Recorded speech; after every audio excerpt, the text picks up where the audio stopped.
What is going on, everybody, and welcome back to Sunday Motivationals. I am MotoJack, and I'm excited about today's video. It's a little bit of story time, a little bit of motivation, and let's do it.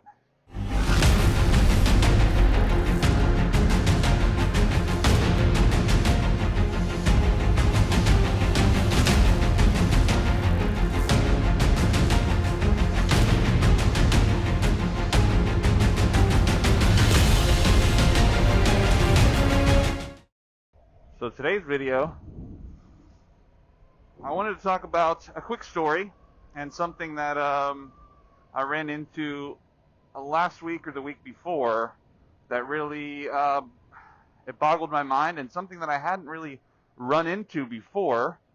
As some of you may know, I work at a motorcycle shop, and I run into all different types of people, all different walks of life, and different opinions, etc., etc. People like different things, people ride different things.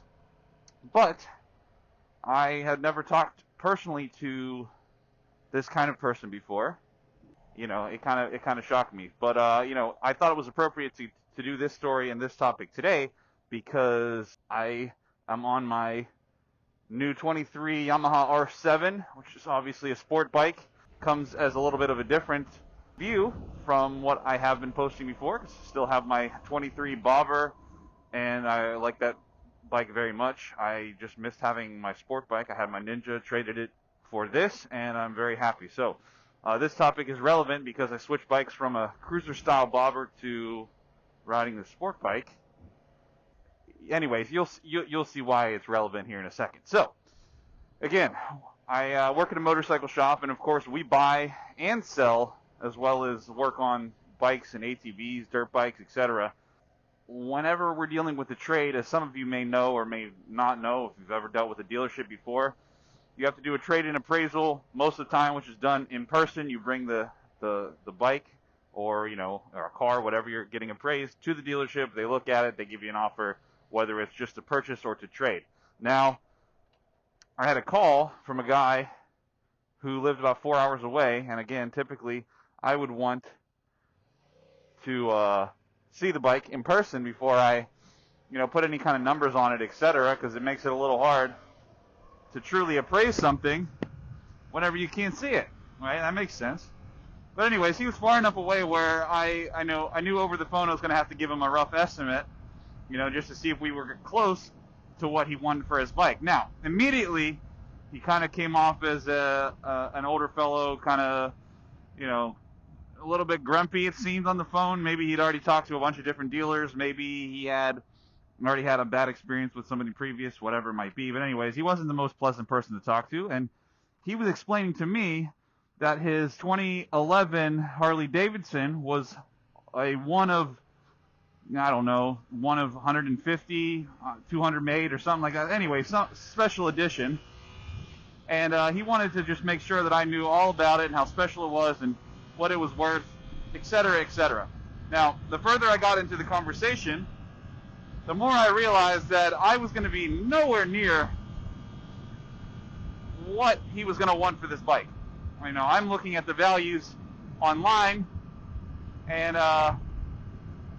it's just, I can just tell by the conversation and where it's going that he's going to want a lot more than what this bike's actually worth. Okay, so we're getting there, and of course, again, just as some side story, if you've never traded anything in a dealership, it only makes sense that as a dealer, I have to buy a bike less than what it's worth in order to be able to turn a profit.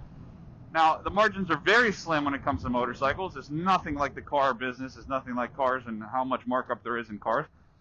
But you still got to allow yourself to take the bike in. It might need new tires. It may need brakes. Whatever it might be, right? So I'm trying to allot for that in my head before I'm giving this guy the number, knowing that as soon as I tell him, really, no matter what I tell him, he's not going to be happy. So we get to the point where I tell him exactly what his bike is worth, and he immediately just starts going off. I mean, he's cussing up a storm. He's yelling at me. He's yelling at just life in general. He's yelling at the world. And he's very unhappy. You know, oh, you don't know anything about bikes. You don't know what they're worth. This is a problem with motorcycles today. Everyone wants to make a fortune off of every bike, blah, blah, blah. And then he hits me with the line that I have heard about, but I've never experienced in person. And he says, this is what's wrong with the motorcycle community. These young kids and their sport bikes are just ruining everything. Sport bikes are what everything is wrong with motorcycles, and I ride real bikes, and these kids, these punk kids, get on sport bikes and they drive the value down of everything else around, blah, blah, blah. Now, I could have argued with the guy, but I was kind of shocked. I was taken aback. I was like, I didn't realize people actually thought like this. I didn't realize that people were that naive. But, you know, on the phone, you got to be professional. You got to maintain, you know, some sort of semblance. And what I really wanted to do was, you know, explain logically that that's not really how values of things work, etc. Instead, I, you know, politely tried to explain the process and how, you know, appraisals really work and values of things really work, and it's more about demand and blah, blah, blah, blah, blah. Anyways, he didn't want to have anything to do with it. He didn't want to hear it. He just wanted to curse at me, and he eventually hung up and, you know, said that I was going to go out of business. Now, that's the story time of it because, again, obviously the relevance is here I am on a sport bike, but I like both. I think that if you like motorcycles or you just like being on two wheels in general, it doesn't really matter what style it is. I know plenty of people that prefer cruisers. I know plenty of people that prefer naked bikes, adventure bikes, touring style, whatever it might be, right? It's your personal preference. I'm not really sure why he thought the way he did, maybe just set in his ways of, you know, where motorcycles came from, origination, whatever it might be. But anyways, that's not really the point. The point of the MOTOvation is that I didn't know anything about this guy other than the conversation that he was giving me. And I could have been rude. I could have been unprofessional. But realistically, I don't know anything about him. I don't know what he's going through. I don't know what he's been through. I don't know the kind of experiences he's had with people. And the MOTOvation is that even in situations when you could be nasty to somebody that deserves it, be mean, give them the same kind of energy that they're giving you, it's at the end of the day really not worth it. I felt bad for the guy. He was obviously angry.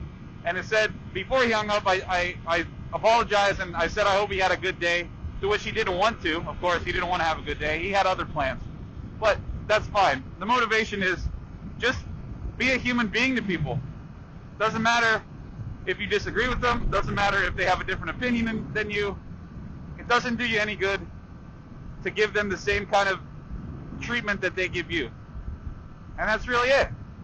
I want to make this quick and short because I honestly and truly didn't really think maybe I did think I would run into somebody like that eventually, but I honestly wasn't sure if those kind of people really existed because I had never talked to one before, you know, in person. But you know, that's it. I hope everybody has a great Sunday, and I'll see you next week.